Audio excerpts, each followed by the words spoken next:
Año 2014. El mundo solo miraba a los combatientes y a sus líderes sangrientos, pero detrás de la primera línea, ocultas en la sombra, estaban las esposas. ¿Eran intocables? A primera vista parecían protegidas por el régimen, pero en realidad su seguridad pendía de un hilo. Cuando el califato se derrumbó, el escenario cambió. El ruido de las bombas silenció sus privilegios. Entre el polvo y los escombros, ellas comprendieron un hecho simple. El poder de sus maridos no podía detener la caída. No había salida. En la pantalla se ve el resultado, rostros cubiertos esperando sentencia. Lo que siguió no fue justicia, fue venganza.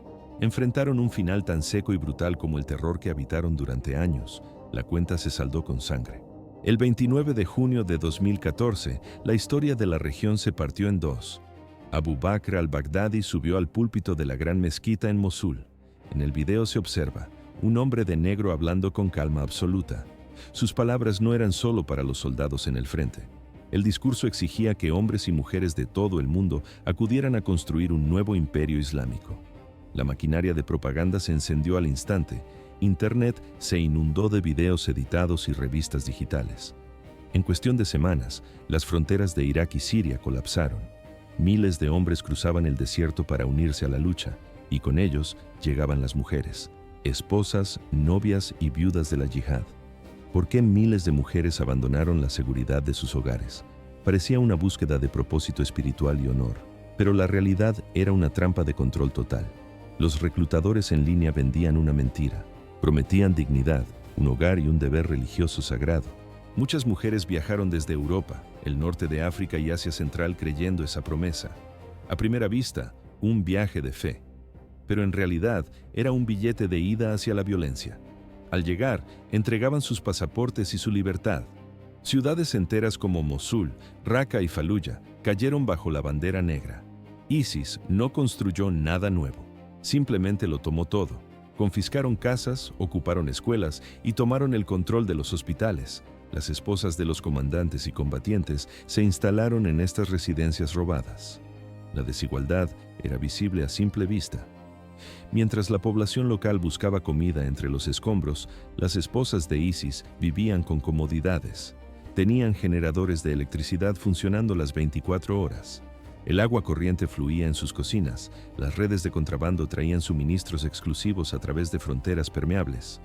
Pero no todas las mujeres en el califato eligieron ese destino. El trato hacia las minorías fue despiadado. Mujeres yazidíes y cristianas fueron sacadas a la fuerza de sus hogares. Los combatientes las arrastraron y las separaron de sus familias. Para ellas, el título de esposa era un eufemismo para la esclavitud. Eran botín de guerra. Se las intercambiaba, se las vendía y se las sometía a abusos sistemáticos. No tenían voz ni posibilidad de escape. Sin embargo, las esposas leales no eran simples espectadoras. Algunas se convirtieron en piezas clave del engranaje del terror. En Raqqa se formó la Brigada Al-Qansah. Era una unidad policial compuesta casi exclusivamente por esposas de yihadistas. En las calles se ve figuras totalmente cubiertas de negro patrullando con fusiles al hombro. Su misión era vigilar la moralidad. Se aseguraban de que ninguna mujer mostrara ni un centímetro de piel. Los castigos eran físicos e inmediatos. Cualquier infracción se pagaba con latigazos en la plaza pública. También aplicaban penas de prisión o ejecuciones sumarias. El sonido de sus vehículos generaba pánico en los mercados. Estas esposas eran temidas tanto o más que sus propios maridos. Para el año 2015, las cifras eran alarmantes. Las agencias de inteligencia estimaron que más de 4.700 mujeres extranjeras habían ingresado al territorio. Llegaban desde Túnez, Francia, Alemania, Rusia y el Reino Unido. El perfil de las reclutas variaba enormemente. Algunas eran adolescentes que apenas habían terminado la escuela secundaria. Otras eran viudas de conflictos anteriores que veían en ISIS una oportunidad para reiniciar su vida. Sus destinos quedaron atados irremediablemente al ascenso de los hombres con los que se casaron. Pero la expansión del territorio multiplicó el número de enemigos. Las esposas creían estar protegidas por el poder militar de sus maridos, disfrutaban de la autoridad y el estatus dentro del califato. No miraban al cielo ni escuchaban el ruido de los aviones. No se daban cuenta de que la misma ola que les dio poder pronto traería su destrucción total. La trampa estaba a punto de cerrarse.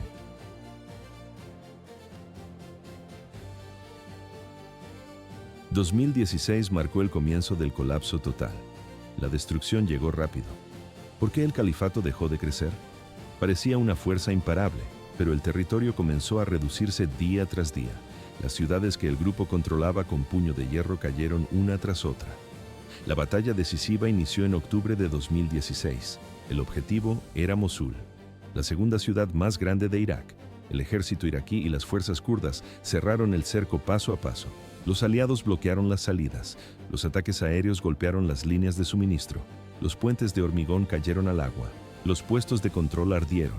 La comida desapareció de los estantes. Conseguir medicina se volvió imposible. Las familias comunes se atrincheraron en sus casas. Nadie salía. Pero la guerra no distinguía clases. Las esposas de los líderes del grupo se encontraron atrapadas en medio del asedio. Dentro de los muros, la lealtad se rompió. Esposas de comandantes como Abu Abdurrahman al-Bilawi intentaron escapar. La familia de Abu Muslim al-Turkmani hizo lo mismo. A primera vista, parecían simples civiles huyendo del fuego, pero en realidad, los locales conocían sus rostros perfectamente. El disfraz no funcionó. La población tenía memoria. Habían perdido a padres y hermanos en las ejecuciones públicas. La rabia se desbordó. En la grabación se ve, una multitud rodea a las mujeres. Las atraparon en plena calle. Los golpes cayeron sin piedad. Algunas fueron linchadas sobre el asfalto hasta morir. Para las familias de las víctimas fue venganza pura. Para las mujeres, un final brutal a años de privilegios, pero esto era solo el principio del horror. El combate se trasladó a la ciudad vieja de Mosul, un laberinto de callejones estrechos. Las familias se ocultaban en sótanos húmedos y bodegas. Las mujeres apretaban a sus hijos contra el pecho.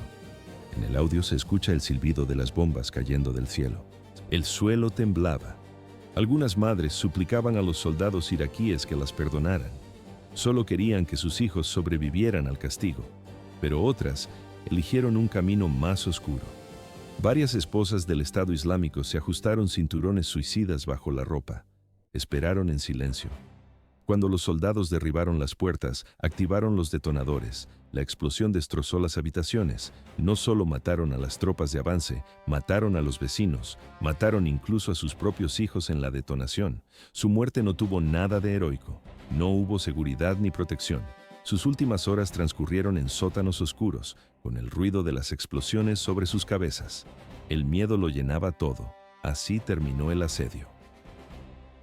Año 2014. Raqqa se convirtió en el corazón palpitante del califato. Mientras Mosul se desmoronaba bajo el fuego, esta ciudad siria ascendía. Durante 3 años funcionó como su capital autoproclamada. Aquí se tomaban las decisiones. Aquí se editaban los videos de propaganda que horrorizaban al mundo. Los líderes más poderosos del grupo se instalaron en esta zona con sus esposas e hijos. ¿Por qué trajeron a sus familias aquí? Creían que era una fortaleza inexpugnable, pero el cálculo falló estrepitosamente. Para el año 2017, el escenario cambió. Raqqa estaba bajo un asedio brutal.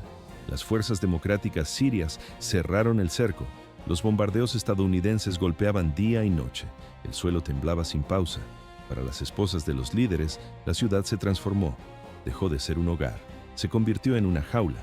La ciudad estaba superpoblada. Miles de combatientes habían trasladado a sus parientes creyendo que era el bastión más seguro. Ocuparon todo lo disponible.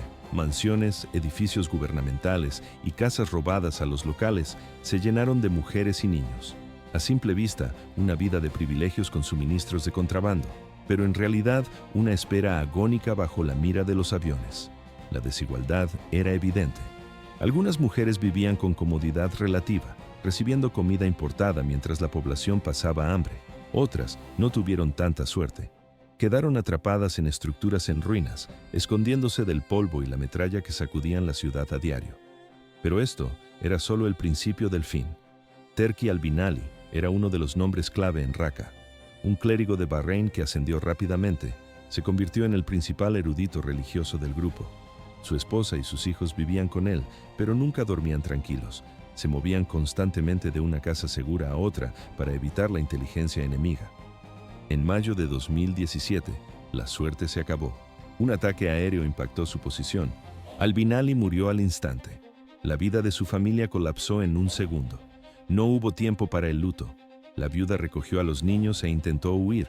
Corrió hacia la oscuridad, pero no llegó lejos. La cámara registra.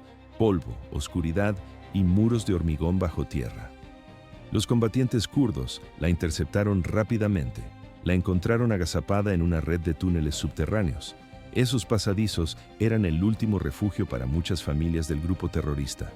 Lugares húmedos, estrechos y sin ventilación. Otras mujeres ni siquiera llegaron a los túneles. El asedio se cerró por completo. Los civiles locales que habían soportado años de brutalidad bajo el mandato de ISIS vieron una oportunidad. Querían venganza. Y tenían memoria. Sabían exactamente qué casas pertenecían a los líderes, conocían los rostros. En las calles se ve multitudes enfurecidas rompiendo puertas.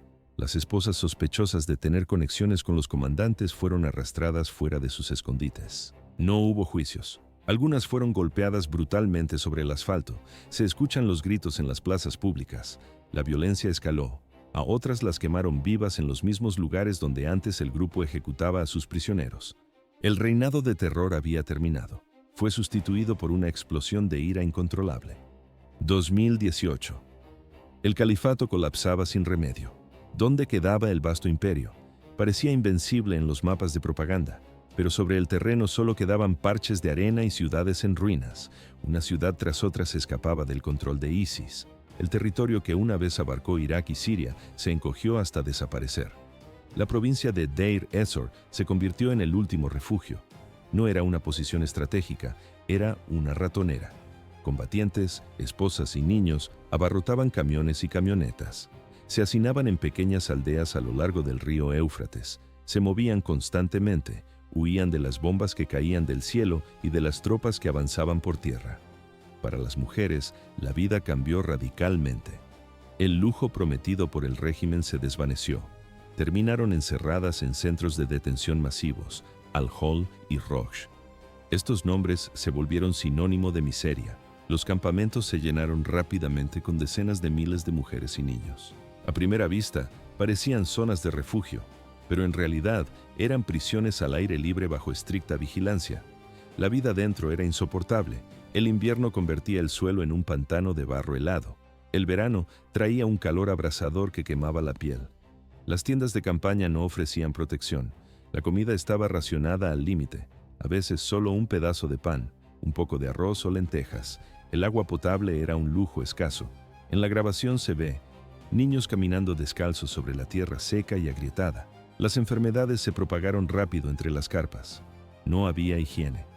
Las madres luchaban una batalla perdida para mantener a sus hijos con vida.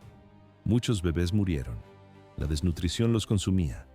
Infecciones simples, sin tratamiento, se volvían sentencias de muerte. Pero esto era solo el principio del sufrimiento.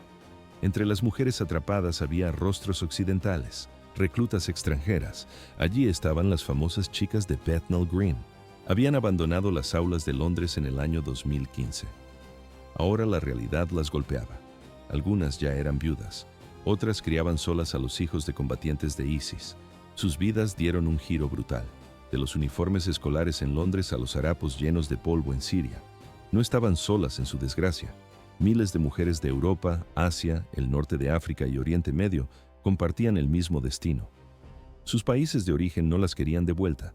Cerraron las fronteras. Los locales las despreciaban. Veían en ellas los rostros de la crueldad de ISIS. La cámara registra miradas de tensión entre los guardias y las prisioneras extranjeras. No todas tuvieron la suerte de llegar a los campos. En el frente la situación era sangrienta. Soldados sirios y milicias rivales avanzaban con rapidez, no mostraron piedad. La guerra había endurecido a todos. Si descubrían que una mujer era esposa de un alto comandante, no había juicio. El castigo solía ser la muerte instantánea. Algunas fueron ejecutadas allí mismo, delante de sus propios hijos. Otras fueron arrastradas por la fuerza hacia la oscuridad. Nunca más se supo de ellas. El caos de la guerra borró los registros. Era imposible contar cuántas murieron en ese periodo. Se escucha el sonido de ráfagas lejanas y gritos confusos en el ambiente. Las historias se repetían en cada pueblo. Mujeres fusiladas en las aldeas, cuerpos dejados atrás en fosas comunes improvisadas. Nadie se detuvo a enterrarlas dignamente. El desierto se tragó la evidencia.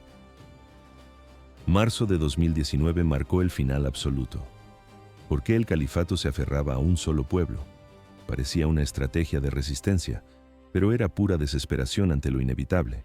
Los cuerpos quedaban atrás en fosas comunes. Era algo habitual. Para esa fecha, la guerra contra el Estado Islámico había entrado en su fase terminal.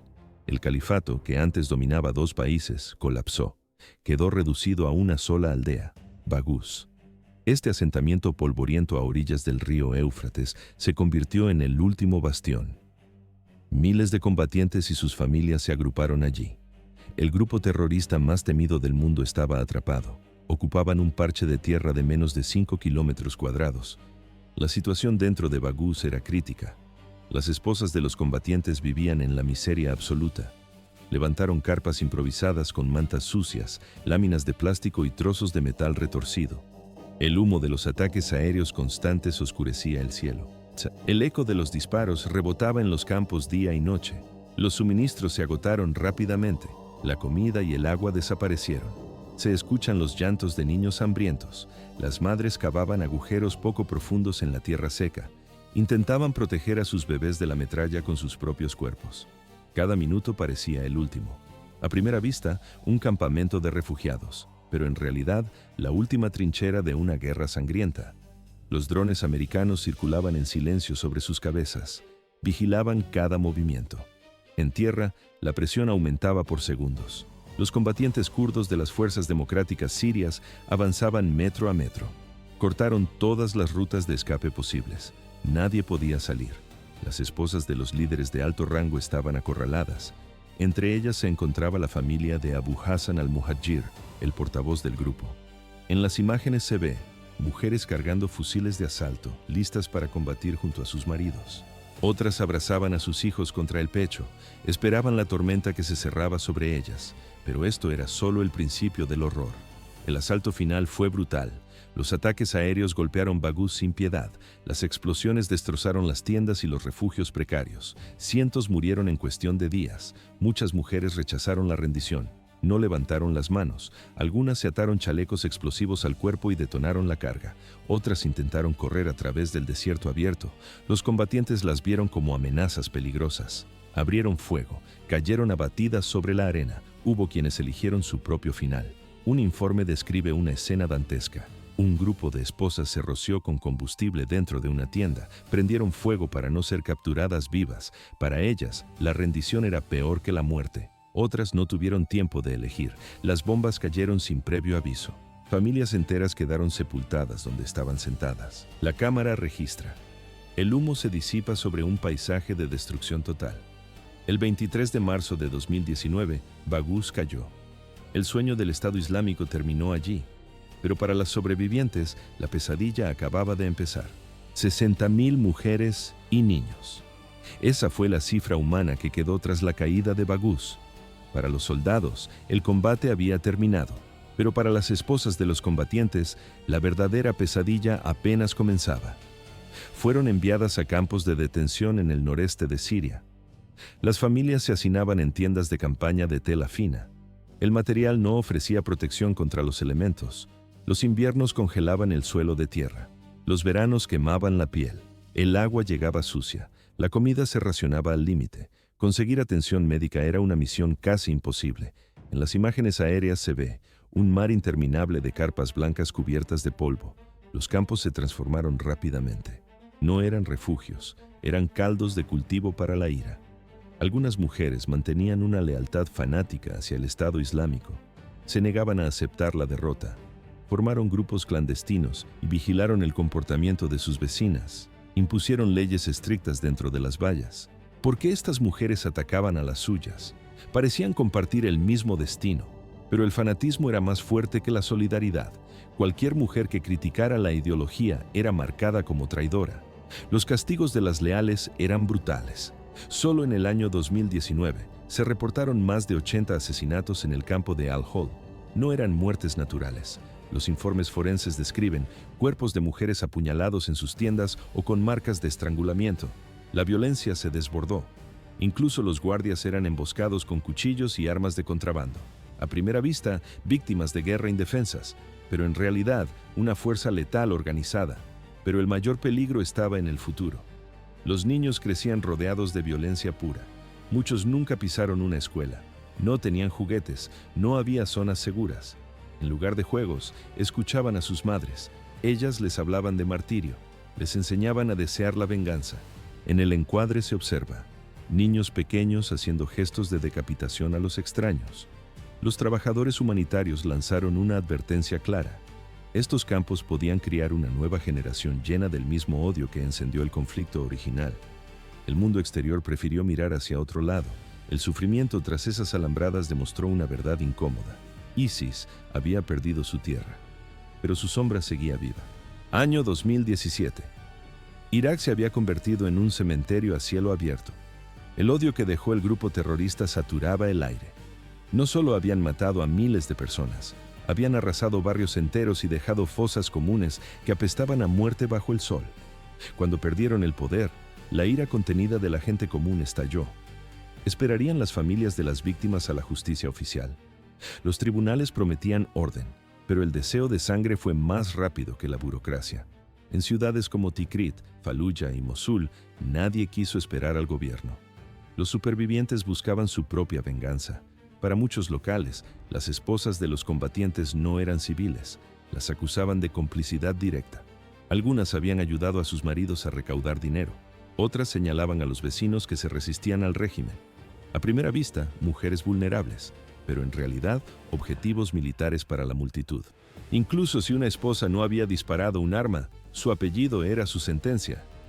Empezaron las redadas. Las sacaban de sus casas o las cazaban dentro de los campos de refugiados. La cámara registra. Hombres civiles arrastran a mujeres fuera de las tiendas de campaña entre nubes de polvo. Un caso en Tikrit demostró la fuerza bruta de esta ira. La viuda de un emir fue localizada por vecinos que habían perdido a hijos y hermanos en los paredones de fusilamiento. No la llevaron a la comisaría, la arrastraron al centro de la calle. Se escuchan los gritos de la turba y el impacto seco de las piedras. La lapidaron allí mismo. Pero esto era solo el principio del ajuste de cuentas. En Faluya, la venganza se volvió viral. Los verdugos grababan las escenas y las compartían en internet. En el video se ve filas de mujeres con túnicas negras alineadas contra paredes sucias. Se enfrentaban a jueces improvisados en la calle. Juicios de 5 minutos, sin abogados defensores, sin derecho a réplica. Apenas se dictaba la sentencia, los pelotones de fusilamiento abrían fuego, los cuerpos caían unos sobre otros. Para muchos iraquíes, la prisión no era suficiente castigo, habían sobrevivido a años de terror absoluto. Creían que solo la muerte podía equilibrar la balanza. En Mosul, la cacería fue casa por casa. Las turbas golpeaban a las sospechosas en las aceras. En el encuadre, columnas de humo negro se elevan sobre la ciudad. Eran las casas de las acusadas ardiendo. Las milicias se llevaban a las mujeres y ejecutaban sentencias rápidas en callejones traseros. La brutalidad alcanzó tal escala que los grupos de derechos humanos dejaron de contar. Admitieron que era imposible saber la cifra exacta de muertas. Fue una venganza sin límites. 10 minutos. Ese era el tiempo máximo para decidir una vida. ¿Esperaban piedad estas mujeres? Podían haber pedido clemencia ante el estrado, pero el gobierno iraquí había decidido eliminar la misericordia. Era una venganza sin límites. Entre el año 2018 y el 2020, Bagdad se transformó en una fábrica de sentencias. Cientos de mujeres pasaron por el banquillo de los acusados. No eran casos locales. Muchas venían de naciones lejanas, Rusia, Alemania, Francia e incluso Estados Unidos. Habían cruzado fronteras para casarse con combatientes del Estado Islámico. Ahora estaban lejos de casa. Frente a ellas, jueces iraquíes con el rostro endurecido por años de sangre y escombros. Los juicios eran rápidos, implacables. No había defensas largas ni alegatos emocionales. En las grabaciones de la sala se ve, las acusadas apenas entienden la traducción. Los jueces solían hacer una única pregunta. ¿Estaba usted casada con un combatiente? Si la respuesta era sí, el mazo golpeaba la madera. El sonido seco de la sentencia retumbaba en la sala. Muerte o cadena perpetua. A primera vista un simple vínculo conyugal, pero en realidad una confesión de terrorismo. Para los tribunales, el matrimonio mismo era la prueba definitiva de lealtad, pero esto no era teoría legal. Los castigos eran físicos y públicos. Año 2018. Una mujer rusa de solo 20 años fue ejecutada en Bagdad. Admitió haber seguido a su marido hasta las ruinas de Mosul. La horca no hizo distinciones. Un año antes, en el 2017, una ciudadana alemana recibió la misma condena por vivir bajo las reglas del califato. Docenas de mujeres de Francia, Turquía y Asia Central enfrentaron el mismo final. La cámara registra la indiferencia en los ojos de los guardias armados. Para el Estado iraquí, estas mujeres no eran víctimas engañadas, eran engranajes, parte vital de la máquina que había masacrado a miles de iraquíes. Sin embargo, evitar la ejecución no garantizaba la supervivencia. La vida en las prisiones iraquíes era brutal. Se escucha el sonido metálico de las rejas cerrándose para siempre. La tortura y las palizas eran la rutina diaria. El olor a enfermedad llenaba las celdas abarrotadas. Muchas mujeres murieron encerradas mucho antes de que sus sentencias pudieran cumplirse. Para ellas, la prisión misma se convirtió en una sentencia de muerte lenta. 7.000 esposas e hijos extranjeros. Esa era la cifra exacta de personas atrapadas en los campamentos sirios para el año 2019. La prisión se convirtió en una sentencia de muerte lenta. ¿Por qué sus países les cerraron la puerta? París, Londres y Berlín podían repatriarlas, pero alegaron que eran demasiado peligrosas. La justicia debía aplicarse en el desierto, lejos de Europa. Muchas ya no tenían esposo. Los misiles de los drones o los combates en el frente los habían eliminado. Otras vieron cómo capturaban a sus hombres para ejecutarlos sumariamente. Ellas se quedaron atrás, sin documentos, sin patria y sin futuro. Pero la desesperación empuja a la locura. Dentro de las carpas surgieron redes de contrabando humano. El dinero cambiaba de manos en la oscuridad. Los traficantes prometían cruzar la frontera hacia Turquía o devolverlas a Irak. El precio era alto. Algunas pagaron y corrieron hacia el perímetro. Pocas lo lograron. La mayoría terminaron interceptadas o muertas en la arena. A primera vista, una oportunidad de fuga, pero en realidad, una zona de tiro libre. Los guardias no daban advertencias. Se limitaban a abrir fuego contra cualquier silueta femenina que intentara correr. Llevar el apellido de un líder de ISIS era aún peor. Para los enemigos del califato, ese nombre justificaba cualquier venganza. El 26 de octubre de 2019, el régimen sufrió un golpe letal. Abu Bakr al-Baghdadi detonó su chaleco explosivo durante una redada de las fuerzas especiales estadounidenses en Idlib. La onda expansiva sacudió la estructura de mando, pero la historia no terminó con su suicidio. Sus viudas fueron capturadas poco después. Se convirtieron en trofeos dentro de un juego macabro. Los grupos militantes rivales no querían prisioneras vivas. Algunas fueron ejecutadas en silencio. En las imágenes de la zona solo se ve tierra removida. Las enterraron en fosas secretas para borrar cualquier rastro del linaje de Baghdadi. El patrón se repitió con precisión militar años después. El objetivo era su sucesor, Abu Ibrahim al-Hashimi al-Qurashi.